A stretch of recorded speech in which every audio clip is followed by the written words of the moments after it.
A partir de agora, concentraremos a nossa atenção na estimativa da troca de calor por radiação entre superfícies. Para o equacionamento desta troca, é fundamental introduzirmos o conceito de fator de forma ou fator de vista, também chamado fator de configuração. Esse parâmetro, o valor numérico dele, representa a parcela de energia que é emitida por uma superfície e que incide sobre uma outra superfície. Então, é sempre um número fracionário, vai variar entre 0 e 1, e este número significa, então, essa fração de energia que é emitida por radiação por uma superfície e que vai ser interceptada por uma outra superfície. A determinação deste parâmetro depende da configuração dessas duas superfícies, da posição relativa entre elas, da distância entre elas e do ângulo que elas fazem entre si. A determinação disso é bastante complexa, vai envolver o desenvolvimento de uma integral, que vai ser desenvolvida considerando os elementos de área nas duas superfícies, e normalmente neste equacionamento é comum nós utilizarmos, para contornar a dificuldade, utilizarmos diagramas ou equações que são propostas na literatura para diferentes arranjos de importância para a gente. Desses arranjos, ou um desses arranjos, nós trataremos nos slides a seguir, em situações de superfícies planas, de discos, mas é importante salientar que na literatura, e especialmente hoje em dia, na internet, nós encontramos uma grande variedade de recursos para fazermos a estimativa desses fatores de vista. Um dos arranjos de interesse para nós é o que está representado aqui nessa figura. Nós temos duas superfícies planas, paralelas, que estão distantes uma da outra por uma distância L, e são superfícies que têm dimensões iguais. Vocês veem que os vértices delas também estão alinhados e tem uma largura x e uma profundidade y, e estão separadas por uma distância L. Essa equação que está representada aqui, ela nos permite estimar o fator de vista, sendo dado pela fração da energia que sai da superfície I e que atinge a superfície J. Então, a equação matemática que pode ser utilizada para fazer este cálculo é definida dessa forma. É claro que simplesmente examinando essa equação, é difícil que a gente consiga enxergar o efeito das diferentes variáveis sobre o fator de vista. A seguir, nós veremos também essa equação representada na forma de um gráfico e que nos permitirá fazer uma análise mais simples de como que os diferentes parâmetros, as diferentes dimensões e a distância entre essas placas vão interferir no fator de vista. Aqui nós temos uma relação análoga para quando as superfícies são superfícies circulares. Neste caso, é considerada a possibilidade dessas superfícies terem raios diferentes. Elas estão separadas por uma distância L, e neste caso aqui a característica é que essas superfícies são coaxiais, ou seja, o centro das duas estão sobre uma mesma linha e elas são paralelas entre si. Então, neste caso, o fator de vista pode ser estimado através dessa equação matemática. Nós veremos também mais à frente uma solução gráfica ou uma versão gráfica para essa expressão matemática. Essa figura, então, para aquela configuração que vimos no slide anterior, ela apresenta o valor do fator de vista da superfície I para a superfície J para diferentes condições de x sobre L e de y sobre L. Aqui é interessante observar que se, por exemplo, os valores de x e y forem fixos e formos reduzindo o valor de L, ou seja, fazendo uma superfície se aproximar da outra, acho que é intuitivo que nós pensemos que, à medida que essas duas superfícies vão se aproximando, uma parcela cada vez maior da energia que é emitida pela superfície I incida sobre a superfície J. E podemos evidenciar isso claramente aqui na figura. Fazendo o valor de L ficando cada vez menor, nós temos uma tendência de caminhar para a direita, que é ao longo desse eixo, e ao longo dessas diferentes curvas para valores de Y sobre L diferentes, nós vamos gradativamente caminhando para a região superior aqui. Então, o que observamos é que se caminhamos para a direita e para as curvas cada vez mais elevadas aqui, para valores de Y sobre L cada vez maiores, gradativamente nós vamos nos aproximando de valores de F de J, no caso, fração de energia que sai de I e incide sobre a superfície J, caminhando para valor unitário. Uma outra situação que poderíamos imaginar para facilitar as nossas estimativas seria de termos valores de x, y e L, todos eles iguais. Neste caso, então, a razão x sobre L seria igual a 1 e nós estaríamos numa condição de y sobre L também igual a 1. Então, neste caso, nós observamos que o valor de f e j seria igual a 0,2, ou seja, 20% da energia que é emitida pela superfície I incidiria sobre a superfície J. Esse slide já apresenta a variação do fator de vista da superfície I para J para sistemas ou para superfícies circulares como a que estão representadas aqui. Neste caso, a abscissa é a distância que separa as duas superfícies, dividido pelo raio da superfície I, e as diferentes curvas que são apresentadas aqui são para valores de RJ, que é o raio da superfície superior, dividido pela distância que separa essas duas superfícies.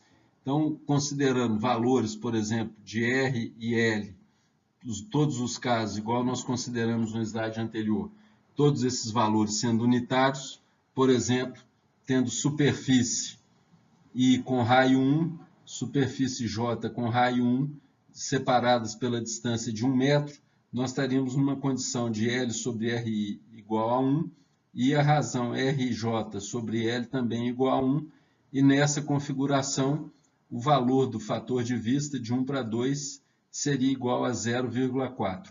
Eu lembro que no caso de considerarmos raio igual a 1 metro, na realidade o diâmetro das duas figuras, das duas superfícies, seriam equivalentes a 2 metros. E neste caso o fator de vista seria de aproximadamente 0,4. Esta outra figura ilustra uma situação também bastante relevante, que seria a estimativa do fator de vista entre superfícies como essas que estão representadas aqui.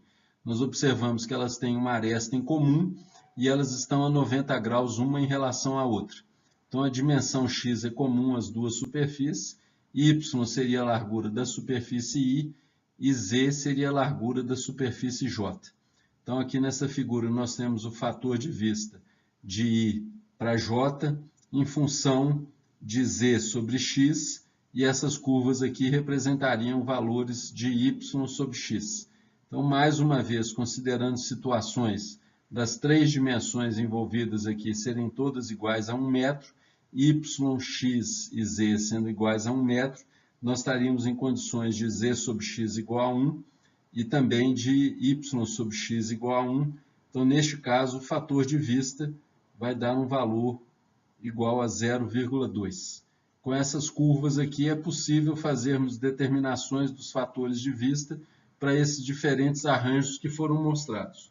Lembro mais uma vez que isso aqui é apenas um pequeno sumário dos fatores de vista que encontramos na literatura a respeito de radiação. Algumas outras equações são úteis para a determinação de fatores de forma ou fatores de vista. Algumas vezes, como nós vimos nos casos anteriores, foram determinados fatores de vista da superfície 1 para 2. Por conservação de energia, imaginando que essas duas superfícies tivessem a mesma temperatura, é possível definir um parâmetro chamado relação, ou uma equação chamada de relação de reciprocidade, que é expressa matematicamente através desta equação. Neste caso, nós podemos afirmar que a área da superfície I multiplicada por f de J vai ser igual à área da superfície J multiplicado por f de JI. Ou seja, se conhecemos as áreas das duas superfícies e conhecemos o valor de fator de vista de uma das superfícies em relação à outra, é possível determinar o fator de vista faltante. Uma outra característica relativa aos fatores de vista é que o somatório dos fatores de vista dentro de um invólucro, eles vão ser iguais a 1. Então, se considerarmos uma superfície dentro de um invólucro que está envolvida completamente, nós podemos dizer que o somatório de f de J, considerando as demais superfícies J de 1 até n, o somatório desses fatores de vista deve satisfazer essa relação aqui. Ou seja, não precisamos de determinar todos os fatores de vista. Se determinar todos menos 1, né, ou seja, n menos 1, nós temos condições de determinar o fator de vista faltante. Neste exemplo, nos é solicitado determinar o fator de vista das superfícies 1, 2 e 3 na figura que está ilustrada abaixo. Essa geometria aqui seria uma geometria semelhante à de uma panela de aciaria, que é utilizada muitas vezes para tratamentos químicos do aço durante o seu processamento. Então, as dimensões que estão envolvidas aqui, nós teríamos uma superfície circular aqui na base com diâmetro de 3 metros, uma superfície superior com diâmetro de 3,5 metros, separados por uma distância de 4 metros. Então, os fatores de vista que estão sendo solicitados seriam os fatores de f de 1,2, f de 1,3. Né? Essas relações desses f's, elas podem ser reutilizadas a partir das configurações de discos paralelos coaxiais.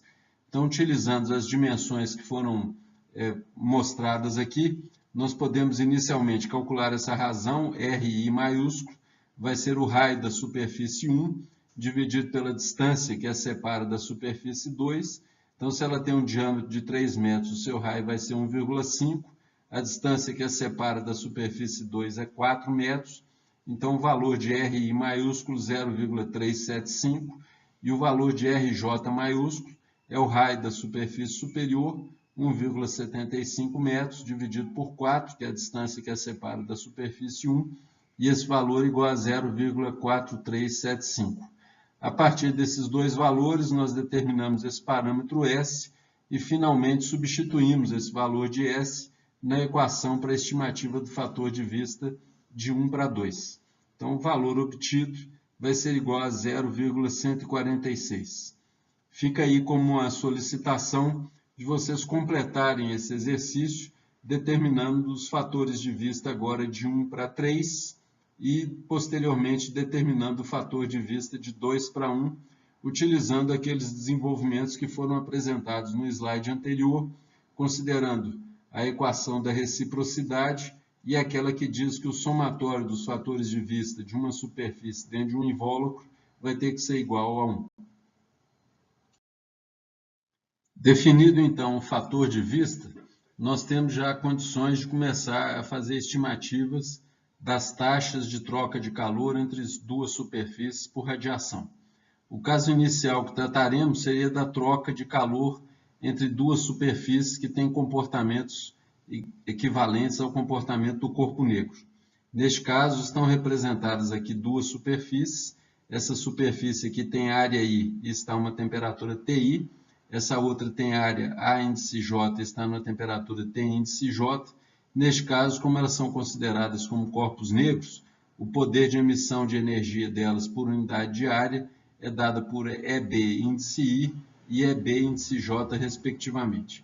O J aqui ele representa um parâmetro chamado radiosidade, que representa o total de energia que sai de uma superfície por radiação.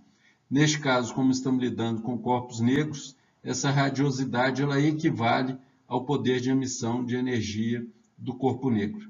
Então, neste caso, como essas superfícies elas não apresentam reflexão e nem apresentam transmissão, são corpos negros, nós podemos afirmar que a taxa de troca líquida de calor entre as duas superfícies pode ser estimada através dessa equação, onde temos AI, FIJ, multiplicado pela constante de Stefan-Boltzmann e a diferença da quarta potência das duas temperaturas. Vocês observem que pela relação de reciprocidade, nós poderíamos substituir a área aqui por AJ e F de JI, e essa quantidade de calor trocada entre as duas superfícies continuaria sendo a mesma. Aqui, qual temperatura que vai aparecer antes é simplesmente uma convenção que utilizaremos para definir o que vai ser uma troca positiva ou uma troca negativa. Se vai ser positiva quando a troca líquida é de I para J, ou negativa se vai ser de J para I. Isso é uma convenção que nós arbitramos, então aparece sempre uma diferença. Importante lembrar que a diferença da quarta potência é da temperatura absoluta.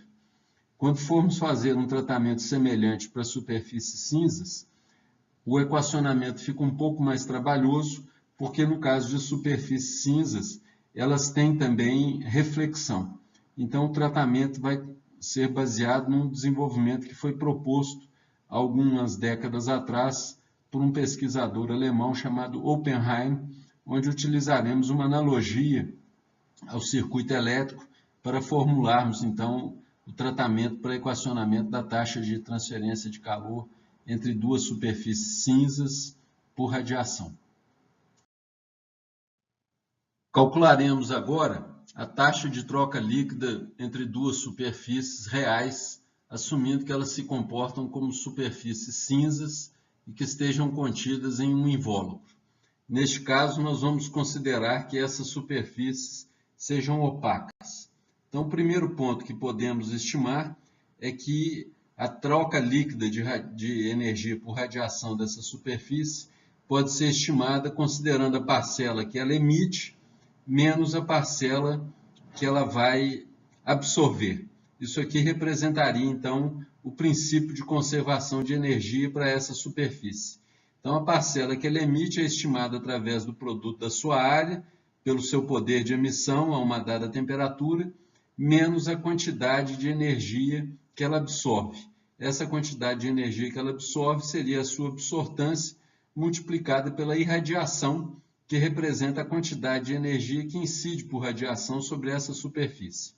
Se lembramos que estamos assumindo que a superfície se comporte como uma superfície cinza, nós podemos estimar o valor de energia que ela emite como sendo produto da sua emissividade pelo poder de emissão do corpo negro à mesma temperatura. Nós podemos equacionar também um outro parâmetro, que é a radiosidade dessa superfície.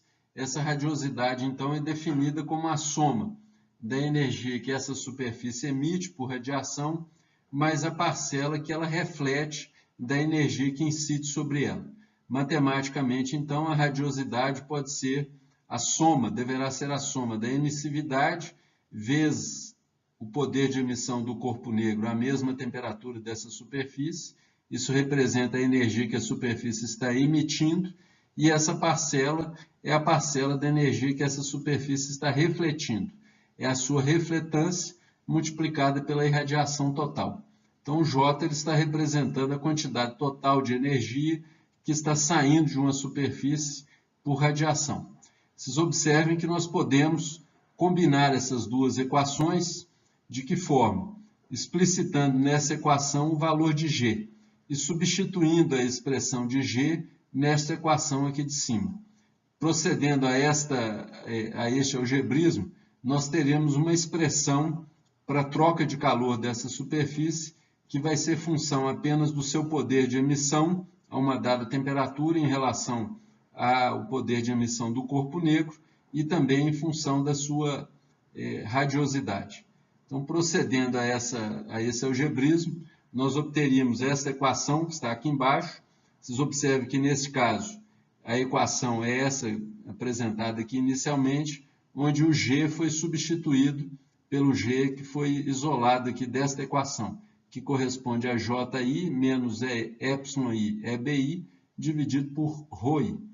Através de um pouco de esforço matemático, nós podemos transformar essa equação e reescrevê-la nessa forma final que está apresentada aqui, onde o QI seria a taxa de troca líquida por radiação dessa superfície, e aí ela ficou em função do poder de emissão do corpo negro à mesma temperatura dessa superfície, menos a sua radiosidade, dividido por 1 menos εi, que é a emissividade da superfície, sua área, vezes a emissividade.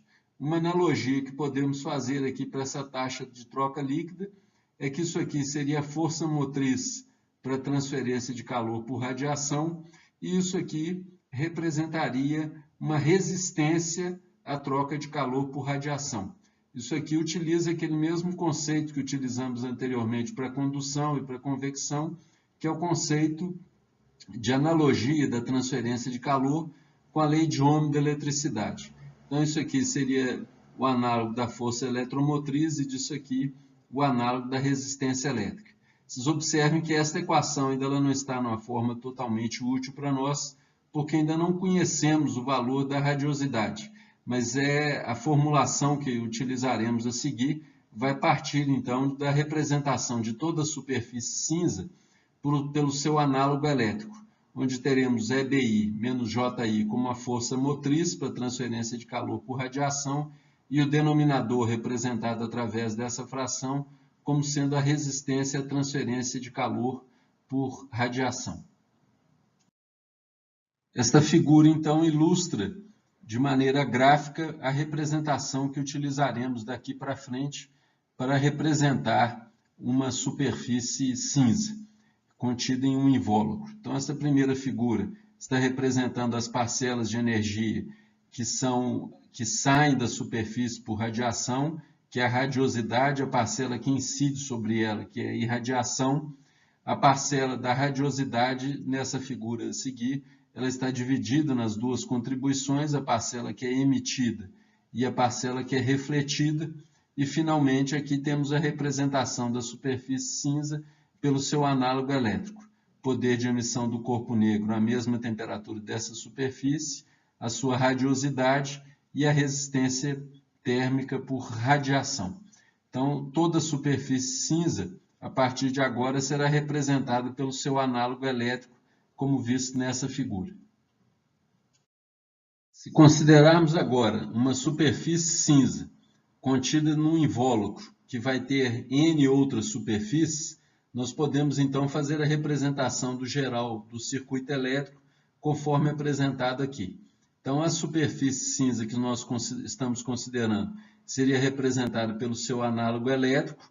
Este nó aqui representa a sua radiosidade e ela estaria trocando calor por radiação com as outras superfícies que estão compondo esse invólucro.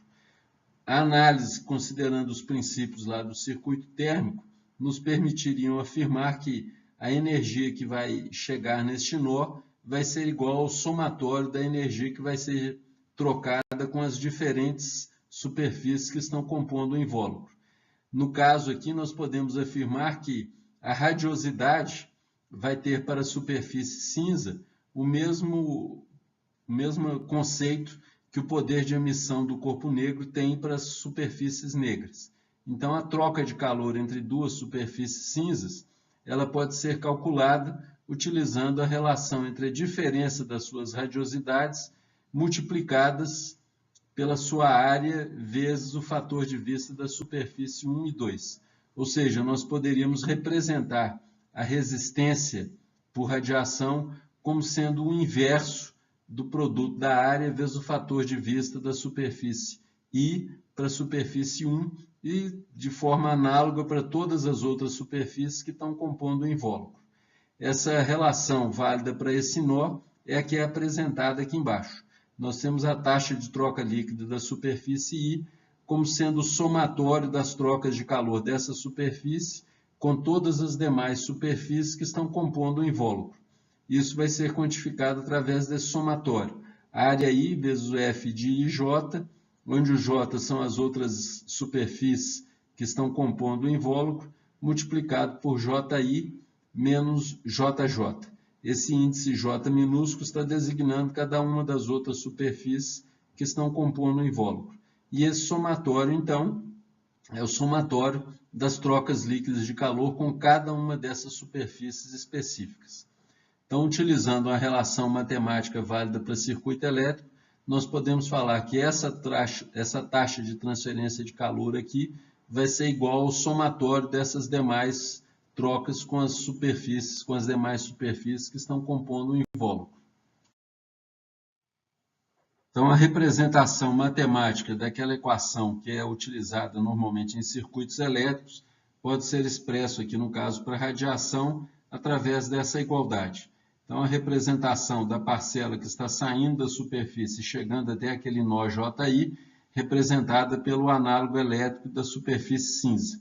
Então, é EBI menos JI, 1 menos εI, AI, εI. E isso igual ao somatório das trocas de calor com as demais superfícies que estão compondo o invólucro.